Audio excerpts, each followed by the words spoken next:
Good evening, my friends. Tonight we journey back to the 2nd century AD, to the very heart of ancient Rome. Find your most comfortable position and gently close your eyes. Let the weight of the day begin to melt away. The air around you softens, your breath slows. The sounds of your world grow quiet until all that remain is the distant pulse of another time. I ride a night. You are not who you were. Tonight, you are an ordinary Roman citizen, a man living in a simple apartment in a crowded, teeming city of marble and smoke. You don't wear silk, and you don't speak from marble balconies, but you belong here. This is your home. This is your Rome. You're not awoken by sunshine. The sun hasn't yet tipped over the terracotta rooftops. You're not stirred by birdsong. No, it's the sound that wakes you. The sound of the city, rushing in even before your eyes open. A restless, layered, never-ending symphony of a million lives lived side by side. Mardate first comes the sharp, rhythmic beating of metal on metal.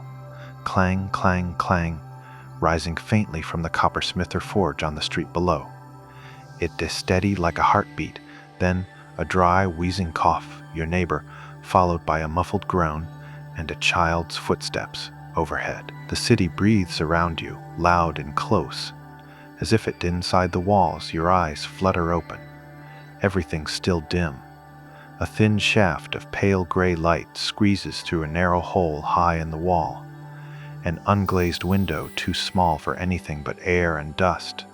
It lands on motes dancing in the air, tiny grains drifting in the stillness. You're lying on a straw mattress. Straw is damp cold against your back, thin enough that you can feel the uneven slats beneath. The smell is earthy, mixed with the faint sourness of old sweat and the smoky trace of last night's oil lamp. Your bones ache slightly from the hard rest, but it's familiar. The room is small, barely enough for a man to stand, let alone stretch his arms. The walls are close and made of rough plaster, cracked and stained in places. One corner of the room holds a low wooden chest containing all your belongings: 2 tunics, a belt, an extra cloak, a worn-out pair of sandals. By the wall sits a terracotta jug, half full with yesterday's water. Beside it, a shallow iron pan filled with ash. Your brazier. It's the only source of heat in the colder months, and though it threatens fire with every use, you can. Thus is your insula, your home. Not a house, but a unit within a tall city apartment block, the kind that rise 4, 5, even 6 stories to cram as much life as possible into as little space as necessary. These buildings are cheaply made, cobbled together from coarse concrete and creaking timber. Entire floors have collapsed in the past. Sometimes there's a fire, sometimes a scream, but today the floor beneath you holds, the ceiling above stays silent, and for now, that one enough to call it a good morn. You listen for your family. They're still asleep. Their breath forms a gentle rhythm in the room, warm bodies tucked under old wool. There is no privacy here, not for love, not for sorrow, not for silence. Still, there is some comfort in the closeness. You're on the 4th floor that makes your apartment one of the cheapest. The rule in Rome is simple. The higher you live, the less you pay, and the more you risk. The apartments above you have thinner walls, steeper stairs, less light, and no access to water below. On the 1st floor, the fortunate ones live. Their homes have thick walls, working fountains, and enough space to breathe. The street level is the province of the shopkeepers, the bakers, and the slightly wealthier tenants. You don't envy them, but you know in your quietest thoughts how far away their lives can be. Now the city knocks again at your door. Not with sound, but with scent. You take a slow breath in, and the air draws you back to waking.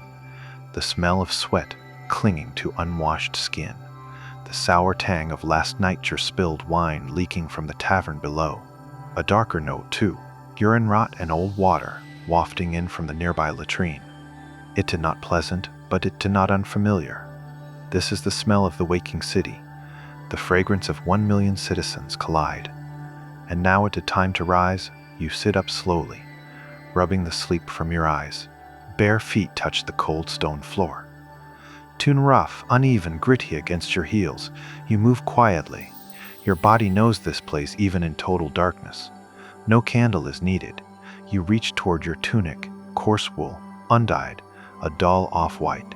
Two simple rectangles sewn together open for your head and arms. It's scratchy against your chest, but strong, tough enough to survive a long day of work and walking. You secure it with a plain leather belt, one that wraps snug around your waist. Hanging from it, your purse, a tiny pouch, barely the size of your palm, holding the few coins you rolled use today. You run your thumb over the stitches, still holding strong by the door. Resting carefully folded is your toga. You glance at it for a moment, a heavy thing, thick wool, more than 6 meters long. It represents your Roman citizenship, your dignity, your place in the empire, but it is unwieldy, impossible to drape alone, and far too hot for the day ahead. You save it for special occasions, legal matters, funerals, public ceremonies. You remember a decree made years ago that forbade entry to the forum without a toga, but it's rarely enforced now. Like many things in Rome, it's a rule written in stone but often softened in the dust of daily life. So today, you leave it untouched. The tunic is enough. The city is waiting. But first, a small ritual of your own. Breakfast, you open the wooden chest and pull out a round, dense loaf of yesterday bread. This bread, made of barley or spelt, is a gift of the state. And Nona di Grain Dole guarantees every Roman citizen a monthly ration of flour, free of charge. But you still must pay to have it milled and baked. Half of your breakfast costs money, and the other half your time. You pour water from the jar into a small clay cup. It is lukewarm, and you swallow the smell of dust rising from the jug. You take a small skin of sour wine from the corner and let a few drops fall into your drink. This is Pascha, your everyday drink. Water, sharpened by vinegar, and wine residue. Pascha cuts through the grime in your mouth and the doubt in your belly. It is not fine, but it is not. You dip the dry bread into the drink, softening the crust just enough to force a chew. The hard texture quickly soaks up the liquid, vinegary sour, weedy, faintly sweet. You hold the piece in your mouth, pressing it against your tongue as the day begins to rise around you. You eat in silence, just another face waking in a city of shadows and heat and stone, and then just faintly, you smell it garum, that familiar, unmistakable aroma. Fish bones, salt, intestines, fermented into an elixir so prized it might as well be gold. Some say it carries a fragrance like the sea. Others say it is the sea drowned in a barrel and reborn. You can afford garum, but you know it well. Festivals sometimes bring a spoonful to your tongue, just enough to remember the taste. You smile to yourself. The taste may be ancient, but hunger is always mounted. You lick the edge of your thumb and finish the last hunk of bread with a belly no longer empty. You rise to your feet, the stone groans beneath you. You're ready now to head into the world beyond your single room, into the city that never sleeps, never slows, and never stops. Arma, but first, careful step. 4 floors down, no handrails, no light, only the soft creak of wood and the smell of damp dust. You place your foot on the first creaking stair and begin. Your hand brushes against the rough, splintering wall as you step carefully into the stairwell. Darkness wraps around you like a cloak. The air here feels cold, thick with moisture, and tinged with the scent of mold ash and something untamed. The wood beneath your feet shifts and groans. You know this stairwell at every sound. You know which boards flex, which ones crack, which angles demand your respect. With each cautious step, you pass by buckets, discarded cloth, and forgotten tools. Little signs of life wedged into corners. Somewhere above, water drips steadily from a leaky jug. Somewhere below, a cat hisses and darts into the shadows. You keep your head low, always low, because now and then, without warning, teen slosh of old water or something worse spills from a window overhead. People dump their waste from up above, ignoring the laws carved on stone tablets. You know them well, no laws, and the smell that follows finally. Your feet touch the packed dirt floor. The street greets you not with silence but with pressure, a sudden rush, like diving into a river already moving fast. Rome doesn't walk, two flows in every direction. Movement pulses. A donkey brays as it led past, pulling a cart wobbling on groaning wheels.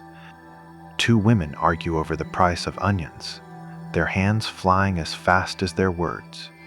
Children dart through the crowd chasing a ball made of rags, until a stern-faced teacher claps loudly and pulls them into a tight formation. Above it all float the morning noises, iron hammers ringing from the smithy, clinking metal, snapping leather, grinding wheels, and the gleeful shouts of vendors. Stone beneath your sandals is slick, not just from rain, but from the sheen left by life itself. Droppings, spoiled wine, old fish, water, olive oil, and the ever-present refuse of a restless city. There are no sidewalks here, no separate paths for the high and low. Pedestrians, animals, slaves, porters, and noblemen do all walk the same stones, but perhaps for different reasons. You hold your belt coin pouch close to your side. One hand always touches it. You've learned not to trust the closeness of a friendly bump. A hand reaching for fruit might be reaching for your purse. The quickest hands are soft as a whisper, but can still steal your dinner before your stomach even remembers it. Hun, as you walk, you pass others like you. Pale tunics, patched at the shoulder, tired eyes, shoes with soles like parchment, and yet there is dignity. Here, small, quiet dignity. You begin to notice how many carry tool, ropes, chisels, carpenter day nails, even ink-stained fingers. These are citizens too. You nod at one, he nods back. That is enough. A late rising sun begins to settle gently over the rooftops. Rays slant through smoky air, illuminating balconies, draped with fresh dyed clothes and cages full of pigeons. The scent of rosemary and boiled lentils wafts from a kitchen one floor up, mingling with the bitter, briny bite of olives being sliced open in the shop just ahead. Your tunic itches faintly where it touches the back of your neck, but it is yours, yours to wear, yours to wash, yours to mend. The small frays near the hem remind you of days spent leaning against the stone quarries, days you've long outlasted, and then a flutter of heavier cloth brushes your vith. The man beside you, he's wearing a toga, a real one, all 6 meters of it, thick draped wool gleaming in the early light, white, clean folded expertly across his shoulder. A small boy walks just behind him, lifting the hem to keep it from dragging across the filth. That and how you know he not alone today. He has summoned the toga changes things. It speaks. It says, this man has the right to speak in court. This man belongs to a tribe, a century, a name. This man pays full taxes and asks questions at the forum. And you watch him pass, not with envy, but with a small, thoughtful calm, because you too own one folded waiting. Until then, the tunic is enough. Your sandals are thin. They shift ever so slightly with each stone beneath you. The straps no longer hug your feet the way they used to, but they carry you just as they've carried you hundreds of mornings before a familiar scent rises. Bitter, bright, faintly sweet Posca. You feel the weight of your cup swinging gently at your waist, and the dryness in your throat nudges you forward. But first, breakfast. You duck your head and step into a nearby alley where steam curls lazily above a side window. A stone bench, baked by the rising sun, awaits. You reach inside your pouch, feel the comforting jingle of coins. Instead of spending a coin, you choose your own bread, packed carefully into cloth this morning before you left. It is heavy in your hand, stiff round, cracked slightly at the edges, baked from government grain, too coarse to really call flour. Each bite fills the mouth more than it feeds, but it is warm from your chest and comforting in its weight. You break it in half. You raise your cup of Posca, pour a little over the bread, and watch as the vinegar-darkened liquid seeps into the crumb. The crust softens, slowly, obediently. A small breath escapes you as you chew. The tartness bites your tongue, but it's familiar. It wakes your senses, not in a rush but in a murmur, as if it says, "You are alive, you are standing, you are roan." And then, like a distant whisper carried by salt wind, there it is again, garum, the aroma of fermented fish guts, rich, sharp, deep like the ocean. You can smell it pouring out from a nearby tavern kitchen, mixing with frying onions, lamb fat, and smoke. It calls to something deep inside you, primitive ancient, that complex blending of power and hunger, the rich man's seasoning, and the poor man's dream.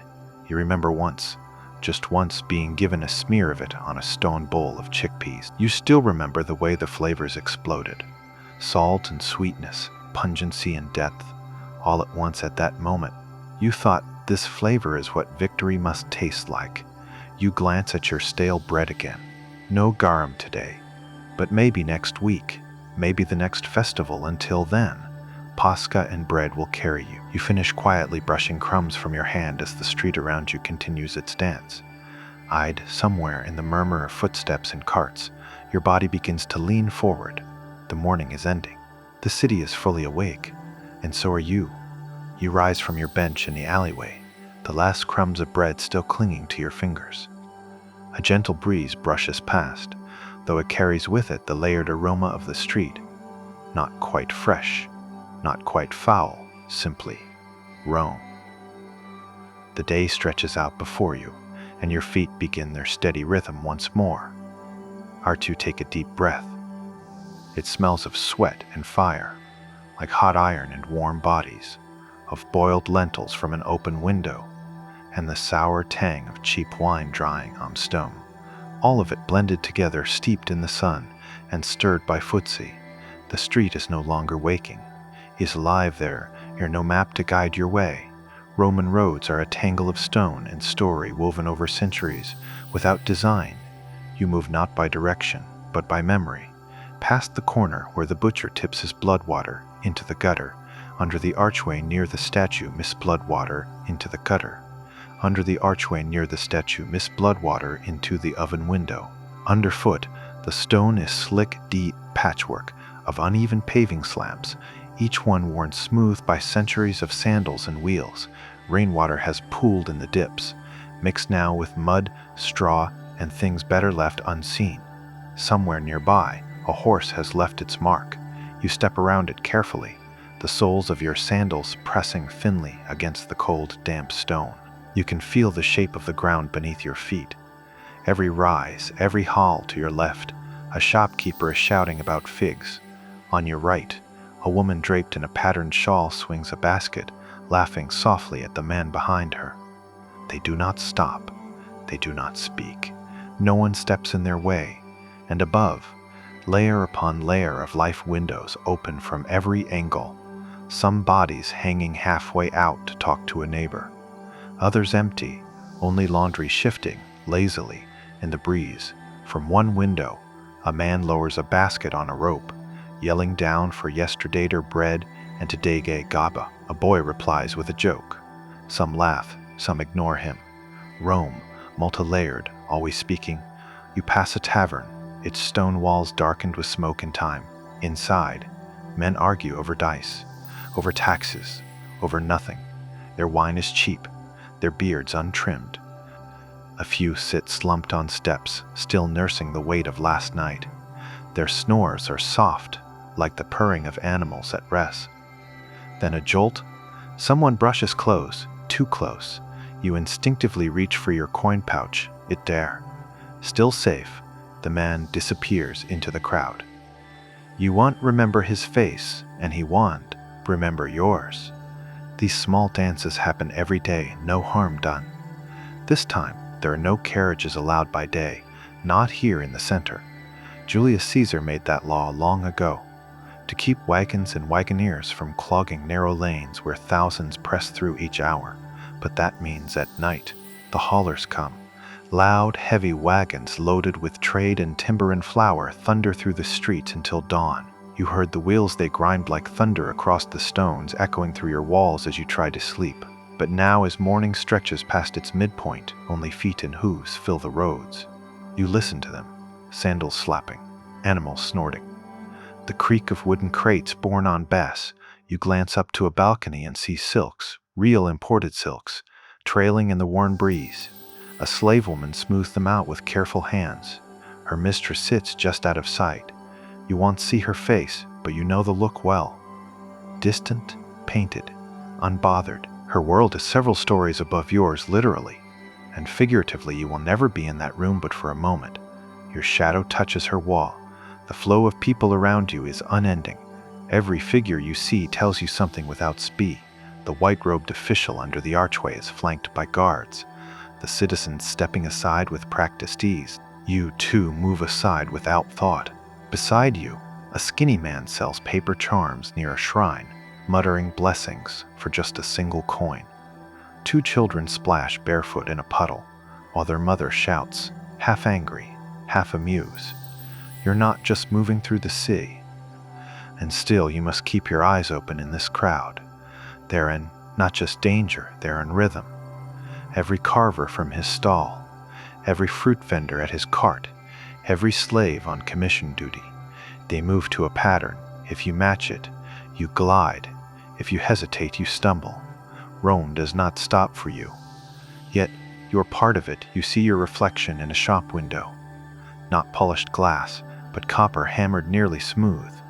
You look older in this light. Dust clings to your legs, but your stance is steady. You are tired, yes, but you are not small. Not here. Not in the city of cities. You pass a wall its whitewash long since crumbled to gray, and there the colors speak. Grenier, ink and coal, charcoal and ochre. Messages from the nameless. There are drawings of gladiators, of gods with ridiculous noses, of lovers holding hands and enemies crossed out in curses. There are names and slogans, election promises, and insults rubbed out and rewritten. The wall is a parchment. The stone remembers every day. You smile because someone, somewhere, took a moment not to survive but to speak you round a final corner. The noise seems to thin. The shadows grow longer. The smell of meat and dung and sweat gives way to something cold, smooth, sunlit. You take 3 more steps, and suddenly, you emerge into light, unfiltered, unbroken, glorious sunlight. Falling like gold across the empire breathes from stone. Breach the place where the empire breathes from stone. Nude in the world feels, for a moment, absolutely still. The Forum stretches out before you like a dream made of stone, and for a long moment you simply stand still, your feet on warm marble, your eyes wide, your breath caught in your chest, because no matter how many times you've walked this path, no matter how many days have passed beneath these rising columns and echoing steps, the sight always steals something from your voice. You are just in the tangled noise and smell of Roman winding streets, the shouting vendors, the stepping mule hoofs, the crush of people and smoke and chaos. But here the air clears suddenly wide and clean, almost sacred, where the sky opens itself fully above you. The Forum isn't just a place. Tea feels like standing in the heart of the world, the very center of the empire, and as the sunlight spills across the polished stones, lighting the tall fluted pillars and the carved statues of gods, you feel smaller than before, but not in a way that wounds you. Smaller like a single drop in a river of history. Small like someone walking exactly where generations have already walked. Like being part of something too large to ever fully underwound. Like being part of something too large to ever fully understand. You take a few slow steps forward, your sandals clicking softly on the ground, and you hear everything differently. Now not shouting, not chaos, but a low murmur rising up from the great empty space, like the sound of wind through marble, the quiet hum of 1,000 quarter. To your left rises the basilica, Julia stone upon stone, massive arches and shadows, its wide halls filled with the sound of voices, bouncing from wall to wall as ladders Aussie, bespatter. The door is closed now, but you know that behind it is a room of measured tones and heavy decisions, and for a second you wonder what it would be like to stand inside, to feel your own voice echoed in those walls, to be listened to, not just heard, But follow. You shift your eyes to the temple ahead. Circular, perfect. The temple of Vesta, though you cannot see inside. You know there burns the eternal flame, never allowed to die. Always watched by the guardians in white veils and soft sandals, the Vestal virgins, who never speak to men like you, whose presence alone makes this space feel quiet and strong and somehow untouched by blood or business. The scent of burning oil, faint and steady, rides gently on the breeze, and with it comes a feeling you can thame, respect perhaps, or safety, or pride wrapped in hummock. You walk forward, stones, past gate or solely. Somewhere nearby, a librarian calls out titles from a corner stall, unrolling scroll after scroll of Greek and Latin prose, for men in sharp sandals and ringed fingers, and you keep walking past, not stopping, though you pause just long enough to smell the ink and parchment and wonder what it would be like to read more than your own name. You pass a man with spices in tiny sealed jars, holding up the dust of faraway mountains, saffron from the east, cinnamon from temples you've only ever heard about in stories, and your nose twitches at the sweetness hanging in the air. Further down, a cellar of colorful fabrics flaps open a bolt of deep red wool, brighter than anything you've owned, so bright that it almost stay bright. Pruval by a quick word. But here it makes sense, the color and the sound and the shine of everything, because this is the stage of Rome. Everything here, every stone, every statue, every carved line of poetry and the base of every shrine exists to tell you what Rome is. Powerful, organized, eternal. You feel it crush you and lift you in the same breath, like a gone hand pressed gently against your back. Not harsh, but unrelenting. These buildings are not just buildings. They are messages in marble, lessons in empire, each one whispering, "This is what we are, and this is what you are part of." It makes you proud. Not proud in the way a nobleman might be, with columns named after uncles and feasts thrown in his name, but proud in the quieter way, the everyday way.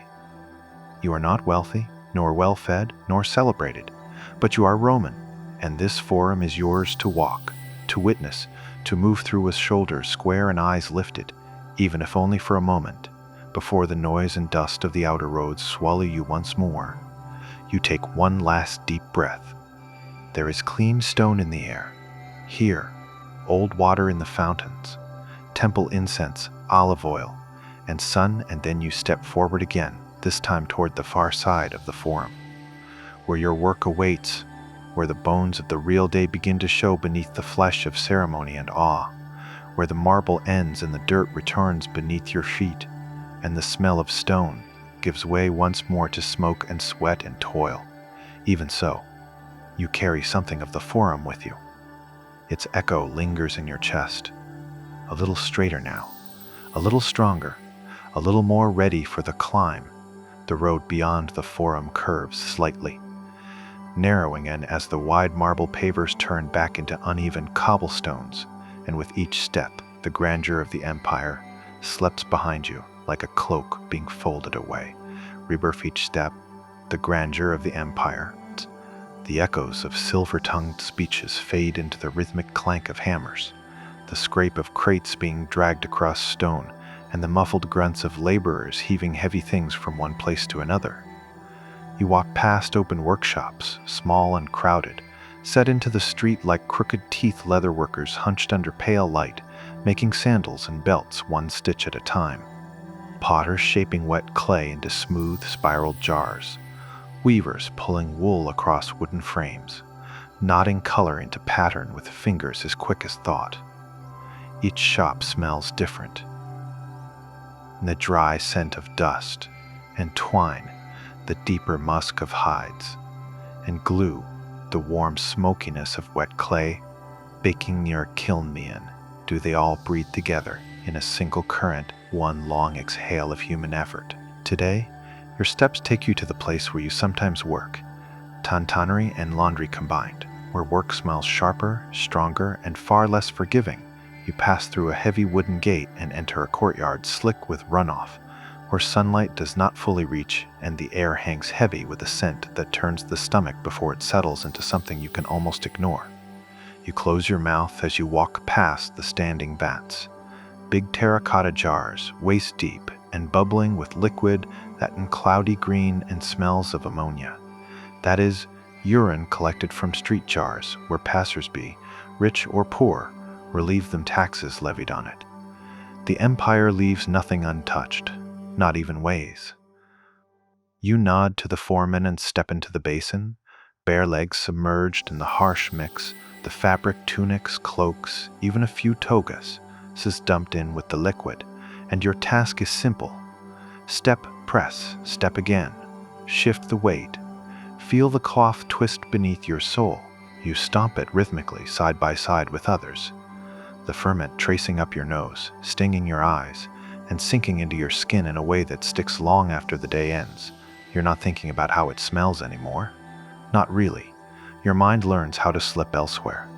The urine, rich in ammonia, breaks down the grease and sweat and grime, softening the fibers, pulling the filth from the fabric. It did not pleasant, but it works. Always has. You pause for a moment, brushing sweat from your forehead. Around you, others do the same. Some younger, some older, faces tired but steady. You know many of them by name, not because you speak every day, but because you see them, side by side, knee-deep in the same basin. That alone is enough to build something like trust over to the side. A boy tends the rinsing station, working a hand pump that splashes fresh water over the cleansed fabric. It runs like a little stream over his arms and makes bright spots on the stone floor. Behind him, bundles are hung to dry, fanned in sunlight and shadow. Moving faintly in the breeze, some items will go to market. Some will return to soldiers' backs. Some will be wrapped around the same strangers who passed you in the forum earlier that morning. You think of them, those strangers, their clothes scented with oil, stitched with purple threads, wrapped with the dignity of citizenship and coin. You think of their robes floating behind them as they walk past temples, not knowing, perhaps not caring, about the hands that made them clean. None of it really bothers you. Dream your Collegium Mall, your Gil. It's not grand. It's not even always reliable.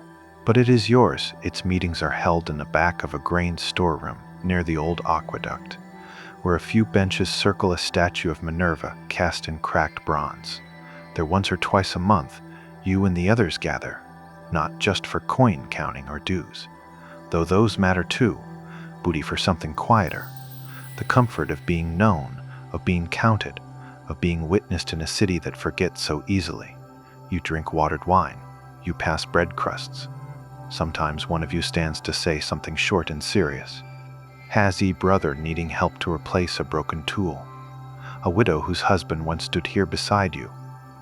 You give what you can, and it's not just fellowship. It deep protection. It demenem. Because one day, maybe soon, maybe far, when your hands fail you or your breath comes weaker, and the final illness comes quietly on a cold night, it in your collegium who will carry you through the streets. They will clean your body. They will light the oil lamp outside your door.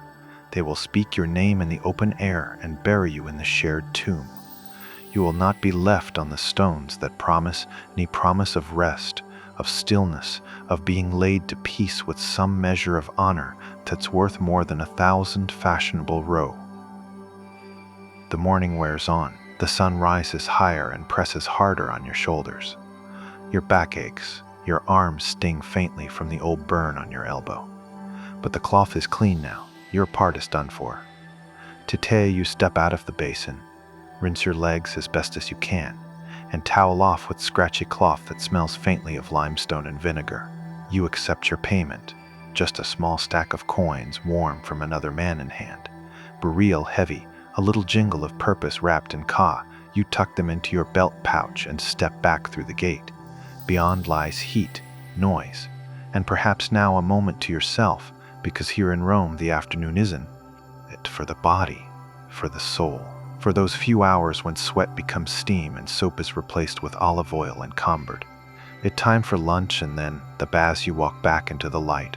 Coins at your waist and grit still clinging faintly to your skin.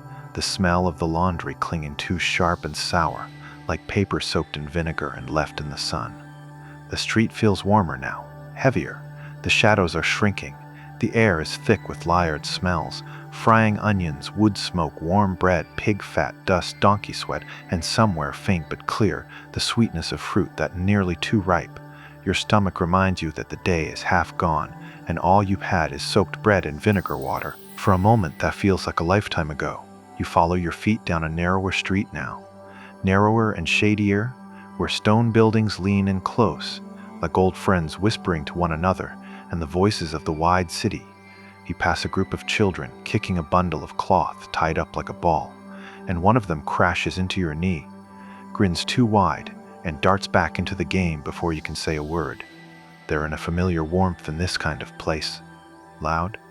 Yes, but alive in the right ways, and there up ahead is what you were looking for. A thermopolium, a street-side food stall. You're not alone in heading that way. Already a small queue is formed by the time you arrive, and the smell coming from within makes your mouth water instantly. The stall is built into the corner of a building, its counter made of bricks, worn smooth and slightly sticky from years of touch. In the surface of the counter are round openings lined with ceramic, each one a deep vat filled with something warm and Waitian. You lean in gently, shoulders close to the men next to you. One holds lentil stew, thickened with barley and herbs, steam curling upward in soft waves that smell like garlic and thyme. Another holds chickpeas mashed with oil, flecks of pepper floating on the surface. There, one with chopped of denstam surface. Fawn, one with chopper and strong spices. And near the counter edge, you see browned sausages curled up in their own fat, sizzling still, their scent impossibly carom. The man behind the counter looks up with a nod, wiping his hands on a cloth stained nearly black from long use. You offer 2 coins, just enough for a scoop from the lentil pot, and a small crust of bread. He ladles it out into a shallow clay bowl, cracks half a dried green olive over the top, and slides it across the counter. You don't expect one. You tear the crust in half and use it like an old habit, scooping, dunking, folding stew into bread, letting the juices soak in before biting quickly. Before it falls apart, the first bite burns just slightly. Heat and vinegar tang dancing across your tongue, but it's good, more than good it. He fills your mouth, settles into your chest, and tells something ancient inside you. And yes, you are safe for another hour. You sit on a nearby step, not alone, never alone.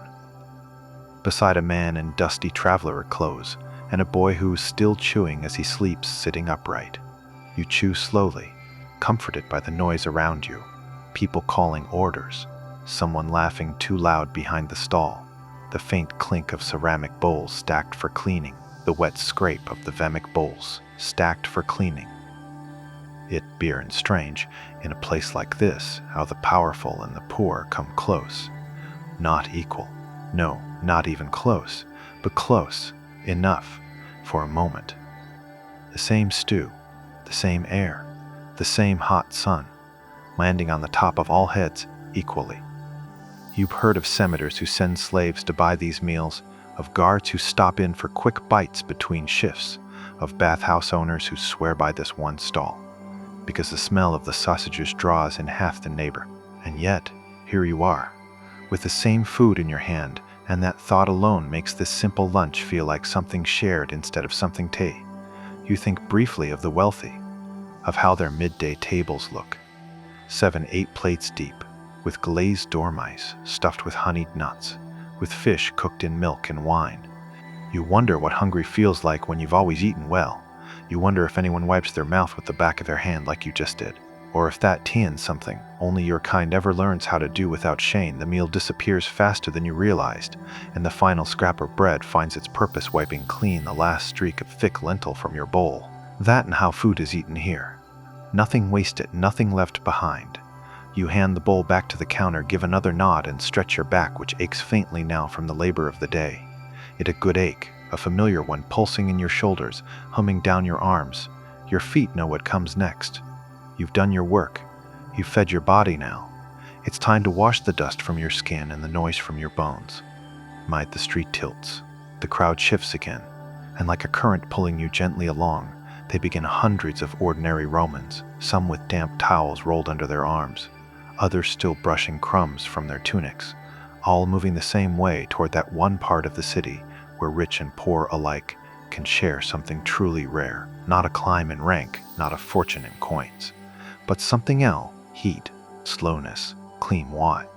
Your feet fall into the rhythm of them, and together, you all move toward the baths. You follow the crowd as it thickens, not hurried, just steady, like a tide flowing towards something warm and familiar. The streets lean wider here, and the noise changes. Sue softens somehow, becomes less crowded and jarring, more like a gathering of voices instead of a competition between them. You begin to see signs, not painted boards, but signs in motion. A young boy holding clean linen under his arm, a man carrying a small bottle of oil tied with string, a woman adjusting the skirting in the same hair, just so, sandals all pointing in the same direction. You know where they're going. You're going there too, because it's afternoon in Rome, and afternoon means wa. Then you see it. The walls of the baths don't rise like towers, not sharp like temples, or wide like forums. They rise like cliffs, curved, towering. From outside, the building looks almost too big to be real, an enormous shell of stone and brick that seems to hold half a city inside it. The gates are tall, arched open, the color of dust and time, and as you walk beneath them and cross into the outer courtyard, the light shifts, cooler now, broken and diffused by columns and awnings, and the towering skeleton of the bathhouse architecture. You pay a single copper coin, twadrons, hardly anything, and yet what it buys feels like a gift from the god. Inside, the sound changes again. It raps of low conversation, the flecks of low conversation, the splash of water, laughter, the sharp call of someone playing ball in the courtyard, the whir and thump of foot and boys lifting heavy stones, the whir and thump of footas on wet tiled floors. It hums through the space like music. You remember the words of Seneca, the philosopher who once lived above a bathing room, whom complained endlessly about these same sounds. And you smile, because what annoyed him is what calms you. This noise isn't chaos, not anymore. To you, it means life, rest, warmth. Past a shaded area where men stretch and play handball, past pillars carved with curling floral patterns, past marble benches already filled with those resting, chatting, waiting for someone or no one. The air smells of warm stone and damp cloth, oil and sweat, and something older. You reach the apothecarium, the changing room. It are high-ceilinged, covered in mural tiles of nymphs and sea monsters, the walls lined with little shelves and niches carved into the stone. A few slaves wait nearby, their eyes sharp, watching for those who can afford a coin to guard their belongings. Most guests, like you, cannot, so you find an empty space in the wall. Fold your tunic neatly into it and press it in as far as you can. You place your coin pouch beneath it, careful, stacking a few loose stones in front as a kind of crude door. It won't stop a thief, but it might slow one down now. Naked, the air touches you differently, honestly, softly. You're no longer a builder or a washer or a poor man. You're just a body among other bodies. Big, small, scarred, pale, dark, shaped by labor or luxury, and though the nudity is complete, you feel no shame. There is no judgment here, not really. No one stares because everyone is just human, with nothing left to carry. You move deeper into the bathhouse, your bare feet soft against the smooth stone floor. The warmth already beginning to change the way. Your muscles hold your bones. You pass into the palestra, the open-air exercise ground, where men stretch and lift and wrestle and sweat not because they must, but because they can't. You join them for a while, not to show strength, not for pride, but because movement before heat makes the heat feel earned. You swing your arms loose, rotate your shoulders, Jog a few slow steps under the sun, feeling it dry the sweat before it poured. Then at last, you head inside the true heart of the experience. The first room receives you gently, tepidarium. The warm room's stone walls embrace you. The air here is still and thick, not quite humid, but softened with heat from the floor and walls. Both your skin adjusts. Sighs, almost a pleasant weight presses upon you, not heavy but constant. You sit on a ledge, eyes closed for a moment. The voices in this room are quieter, spoken more slowly, as if the warmth requires less noise. Someone is telling a story in the far corner, and the words taper off between breaks of water pouring into a basin. You could stay here forever, but you don't. You move again, slowly now, and the moment the door opens, it washes over you. Steam, heat, sweat.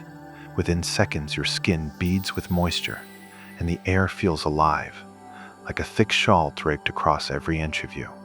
In the center is a large pool, water clouded slightly from use and minerals, warm enough to loosen even the deepest ache. You ease yourself in, inch by inch, until the heat cradles your bones. You do not speak, no one does. It in a sacred kind of silence, at shared pause between strangers. Only the sound of dripping water, gentle movement, and small satisfied sighs. Here, you clean yourself not with soap, but with oil. From your small clay jar, you pour olive oil into your palm, warm and golden. Rub it across your chest, your arms, your legs. Use your strichik, your curved blade, to scrape it away, along with the dirt, the sweat, the fatigue of work and noise. The scraping sound is sharp but small. Each stroke, another piece of yesterday disappearing from your skin. Another layer peeled back so you can feel, for an hour at least, like you shed the word when you stand again. Skin tingling, lightheaded from the heat. You walk with slow feet into the next chamber. Frigidarium, the cold room, and the air hits you like a gasp. You hegidarium. Just briefly, then you die. The shock is total cold, sweeps your limbs clean, floods your lungs with new life, drives every ounce of sleepiness from your blood. The water is deep, pure, silent, and as you rise gasping softly, it feels like being born again, just for a moment. You are not a poor man, not a tired one, not worried about taxes. You are simply alive, clean still, hoard Anne, and the day isn't over yet. You climb out of the cold bath slowly, droplets clinging to your skin like crystal beads. Your breath sharp in your chest from the chill, deep and steady. For a moment you feel lighter than you felt in days, your entire body tingling like you're floating slightly above the ground, as if the water didn't just wash dirt from your skin, but peeled a layer of weight off your bones.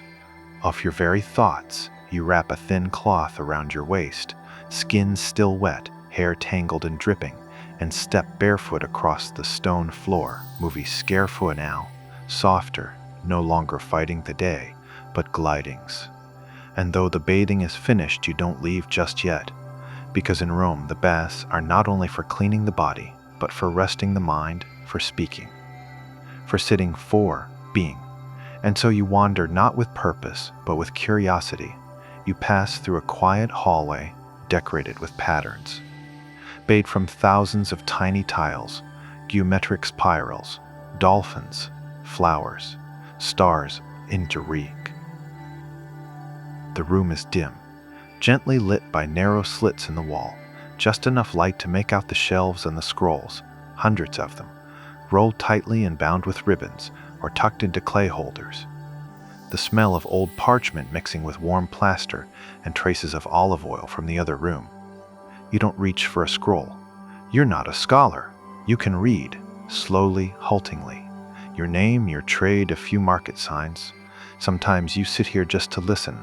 Let the hum of soft voices, the scratch of styluses, the calm rustle of paper stones lull you into something like stillness.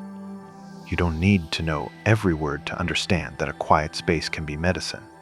And here, even the silence feels educo. You leave the library and drift again. Through an open doorway framed by sculpted lions, finding your way into the garden.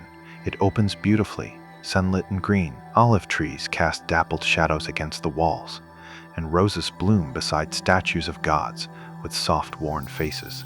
Pathways wind gently around hedges and benches, broken in places by small fountains that trickle clear water into shallow basins. Where birds sometimes come to drink, you walk slowly. No one rushes here. The scent here is a mix of crushed herbs, warm stone, clean earth, and something sweet, maybe overripe figs hanging just out of reach in the back corner of the court. You lower yourself onto a marble bench, still damp from the cool of morning shade, and lean your head back, letting your fingers rest on either side of you, soaking in the stillness. A cooling breeze stirs the fabric around your waist. The air smells like lavender, crushed underfoot, and polished bronze warmed by the sun. There, in a quiet rising from a nearby corner, someone reciting something, a poem maybe, half spoken, half sung, not for applause but for release. A few listeners linger, some nodding, some smiling faintly, some already walking away. Even poetry here doesn't demand attention. It just exists. Like the water, like the light, you pass by a vendor near the exit selling cups of warm wine and small figs stuffed with crushed almonds and honey. You're tempted, but your last coin rests quietly in your pouch, saved for dinner, so you only breathe it in spiced scent of warmed wine, the soft caramel of cooked figs. You've eaten better than usual today, and for now, that did enough. And in every corner of this place, the design feels intentional, not just in beauty, but in control. You remember what others have said, stories passed from worker to worker, that the baths are not just a gift, they are a strategy, a way for emperors to keep the streets calm. A clean citizen is a quiet one. A rested body is less likely to revolt. Build them public baths, give them libraries and gardens filled with sculpted gods and hot water. Charge a single coin and remind them Rome loves them. Remind them Rome is giving them something they could build alone, even knowing that. Because here, sitting in the shade, barefooted and clean, you feel more human than you do most other hours of the day. You can think clearly. Your shoulders don't hurt the way they did by late morning. And for now, no one asks anything of you. You're not watching your back, not guarding your pouch, not hauling, lifting, scrubbing, nodding. You are simply here, that and all. But this stillness is temporary. You feel it in the shift of the air, the lengthening shadows, the thinning murmur of voices. The other bathers are rising now, drying off, wrapping cloth, tying sandals. Moving again, the sun is falling toward late afternoon. You stand slowly, legs a little reluctant to carry you away from that softness, and return to the changing room where your clothes miraculously remain untouched. You lift your tunic, still warm from the stone, and feel the scratch of wool as it slides over your freshly scrubbed skin. A strange contrast that and almost pleasant, like waking from a dream. You tie your belt again, your pouch resting comfortingly against your hip, feet sandaled, tunic clinging faintly to your damp skin. The noise from outside grows louder, now louder, higher pitched, sharper with movement. It's an almost time, undoubtedly. The crowds have already begun to gather, pulsing toward the greatest arena the city has ever built. You take one last look at the bath and interior, its grand arches, the gentle light, the steam now curling ever thinner in the air, and then you step back into the street. Rested, reborn, ready. The light outside is softer now. Go by. You're clean refreshed, your feet light despite the long day, and your legs start moving without thinking, drawn in the same direction as hundreds, no, thousands of others. You can feel the pulse of it now, the pull toward one place, one shape that dominates the edge of the city or heart, like a mountain built not by nature, but by ambition, the Colosseum, the Flavian amphitheater, the arena of blood and sand. As you get closer, the crowds thicken, people pour in from every direction. Men, women, slaves, children, citizens in tunics, Ailetes in togas, all pushing gently forward, buzzing with voices calling to each other, laughing, arguing over the best entrance, the best seat. Some carry food, some wine, a few already, smell of garum and garlic, and celebration. You walk with them, but not as a guest. You walk as someone granted a space, a breath, a right to witness. Today you hold a ticket, a real one cut from clay or bone, marked with symbols that guide you more clearly than any map ever could. Gate number, section, seat row, a flawed little key to a towering. You slip it between your fingers, sweat ready and worn from being checked and rechecked all day. Your pass into something unforgettable, and then, there it is. The Colosseum rises in front of you so suddenly and so massively that it steals the air from your lungs for a moment. Each level stacked upon the next, ringed with giant arches open to the sun, its color like baked earth and old Eixt ringed with giant arches. It doesn't look like a building. It looks like something born from the planet itself, something permanent, hard, immortal. You stare for a breath too long, knowing your place in this moment is small but also real. And then you step forward through the gate marked on your ticket, past the narrow-eyed attendant who doesn't speak, just inspects the scrap in your hand. Inside it, cooler. The stone breathes like a cave. You weave your way through tight corridors, smooth walls scraped by thousands of shoulders. Before yours, voices rising now with excitement, echoing into space as you follow the curve, and then so wide, so blindingly bright, that you have to squint your hand, rising slightly to shade your face. It opens like a bowl, vast and endless, rimmed with humanity in perfectly carved tiers, each level filled, each seat holding someone waiting. The sweep of sight alone stuns you. 50,000 people, maybe more, each one alive with breath and hunger and anticipation. The sand in the center almost glows. So clean, so pale, freshly raked to erase every mark from yesterday's air violence. Around it, a low wall with spikes and poles and hidden traps designed to protect the audience from whatever the day might release. You climb the stairs higher and higher, up into the 5th tier, where the benches are wood. This is where you sit with the others who smell of labor and smoke and sour wine. This is your level up here. You sit shoulder to shoulder with grocers, apprentices, widows, and children, all wrapped in borrowed cloth, calling the vendors for honeyed nuts or wine in small clay cups. This level doesn't look down with pity. It looks down with awe because the view is still spectacular. And despite the distance, you can feel every slower down. The divisions are clear. 4th tier for merchants, minor officials, 3rd for equestrians, those with real coin and real reputations. The 2nd tier belongs to the senators and priests, their seats carved from marble, shaded if they choose. And at the very front, nearest the arena wall, insulated, honored, adored, those few places reserved for the emperor, the Vestal virgins, the men whose names resound through the city like thunder. From where you sit, they are shapes of power, distant and glowing, not of it laid out like a perfect map of Roman society. Each layer stacked both in stone and strata. A cheer starts to build in the lower seats and rolls upward like a wave, bursting along the walls until it reaches even you. And now it begins. First the pompa, the procession. Horns blast, drums strike, and from the arched gate emerges a flow of spectacle musicians in bright fabric, flag bearers carrying golden eagles, gods carved in wood carried on shoulders. All wind them the organizer of Tadadi, the pine them bore, Hiriizer of Tadaden.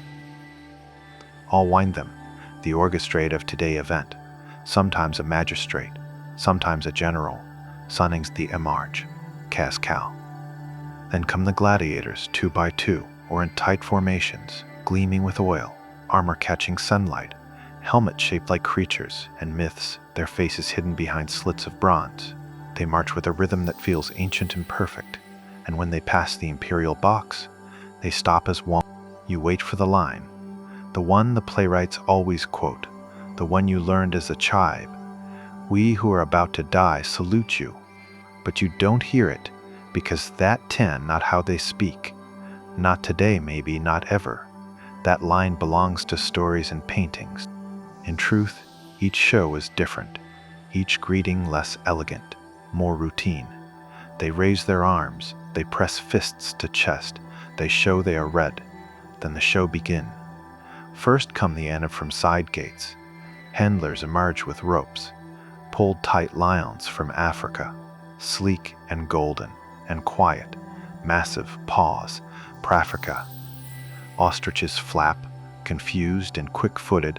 A black bear rises on two legs, roaring at the sky to no effect. Hunting starts, adorned archers firing elegant shots from painted bows. Soldiers on horseback chasing wild boars through artificial hills, and trees dragged in for the scene.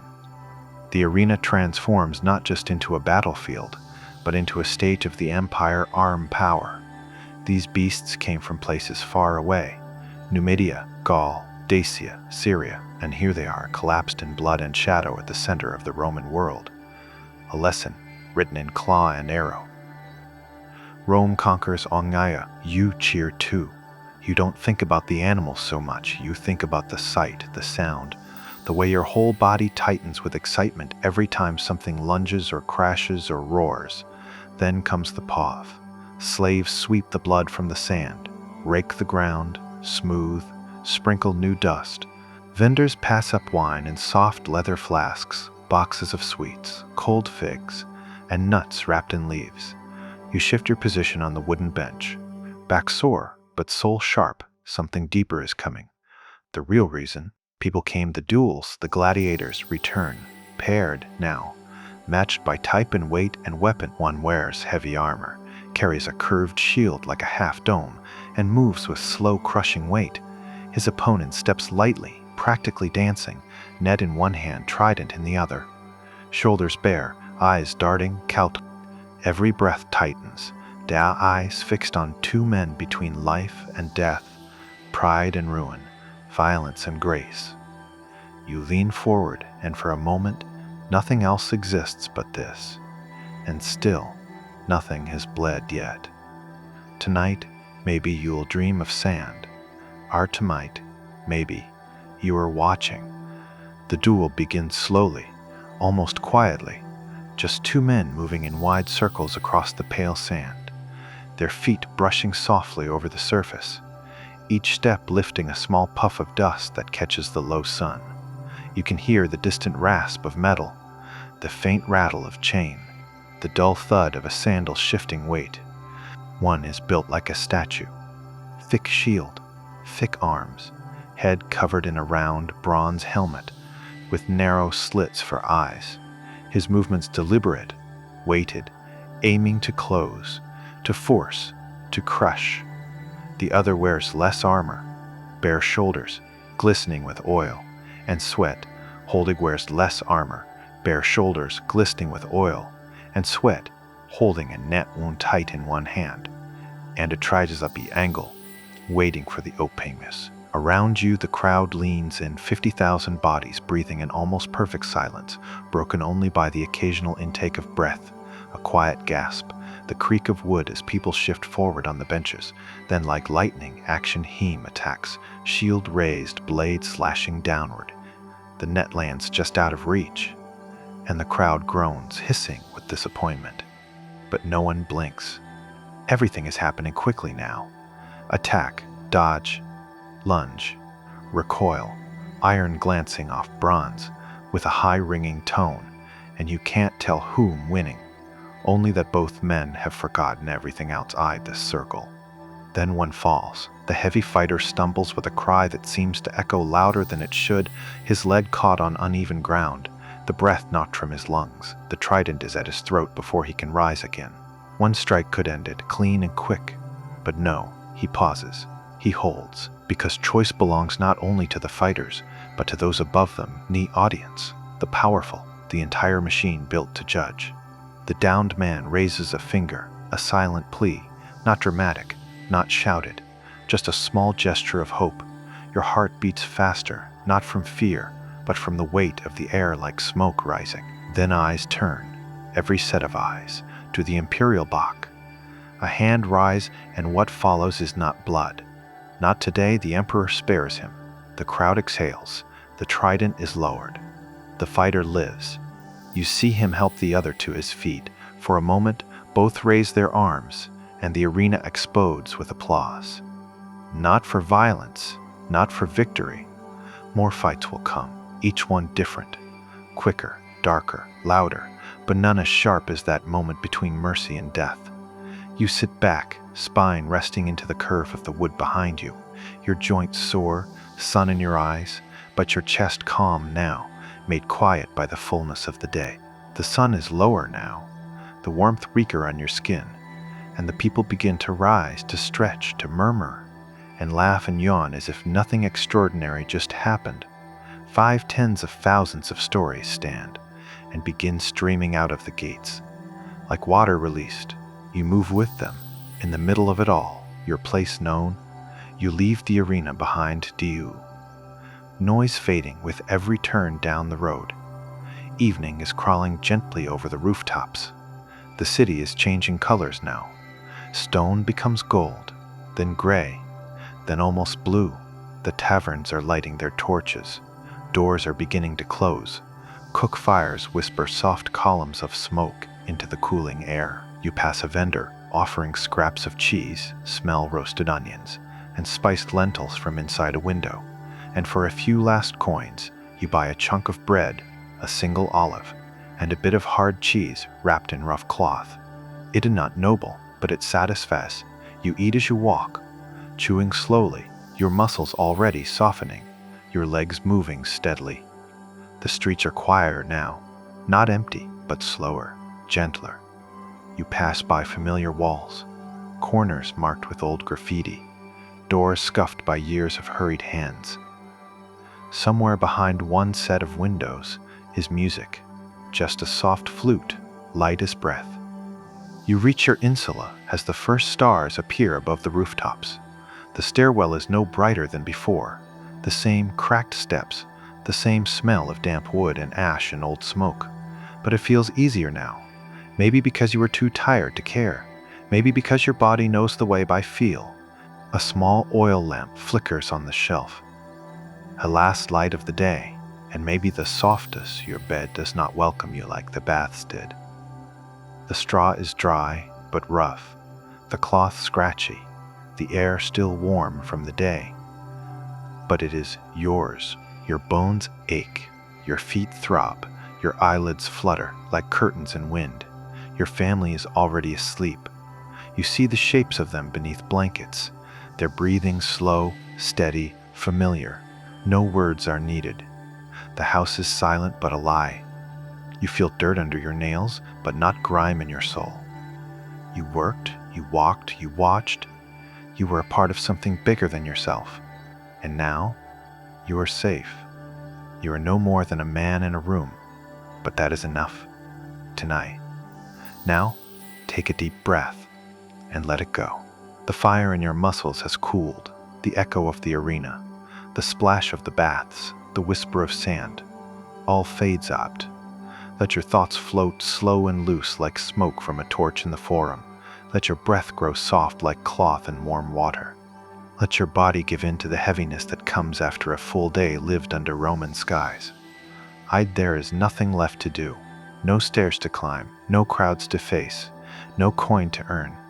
There is only this moment, this small room, this quiet night. Artine, sleep now, citizen of Rome. Sleep deeply, like stone resting beneath the forum. Sleep gently, like olive leaves swaying above the garden paths. Sleep fully, like a gladiator granted mercy. Martine, tomorrow. The city will wake, but for now, let it fade.